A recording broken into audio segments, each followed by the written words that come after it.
Vah! Dilshad İbrahim'nin soğuğusu Rozakun.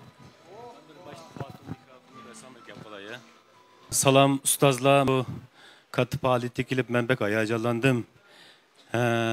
Aldı ölemiş, aldı ottağan barlıq ustazlarga, akıllarımga, inilerimga, eminlarga köpten köp rahmet.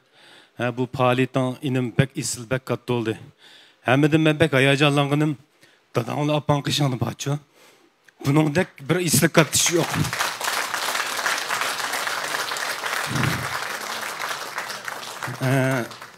Bu özümün tatkan bir fotosuret, bir toğrak, hem de hemimiz bilimiz toğrak, hem de bir atı qoğuştumuz.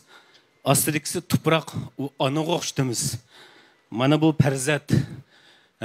Bu 2016 yıl tartılgan surette, bu mu bir memleket musabıqda erişken bir eserimdi.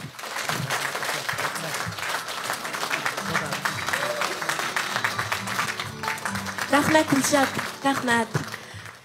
Çıraylık naqşının hemimiz hayajanlandık.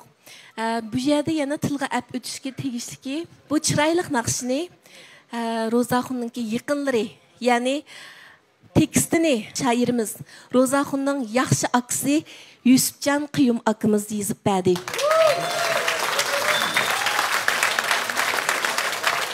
Rahmet aka.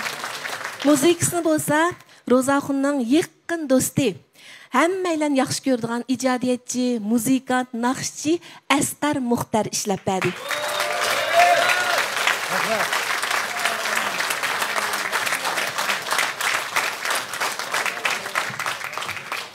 Muşun naqşının icadiyeti toğrusida gap bulungan vaqtda muş işkeylen hakikaten qeyrindaşlıqni yetkizdi desek boludu. En qısqa vaqtның içinde en yaxşı eserini pütürüp, dadımızga bolgan soğam, atıballıq mikrinlağı bolgan hürmetim dep turib pütürüp bergen qadirdanlarımızga yana bir qitim rahmet etimiz. Rahmet. Rahmet sizlarga. Endi bugün naq meydanda Asqar özü muzikini çilish berdi ya. Özünün dadısı görüp, yaqin dostuning dadısını mening dadam dep turib, müşahada xizmatda bo'ldi.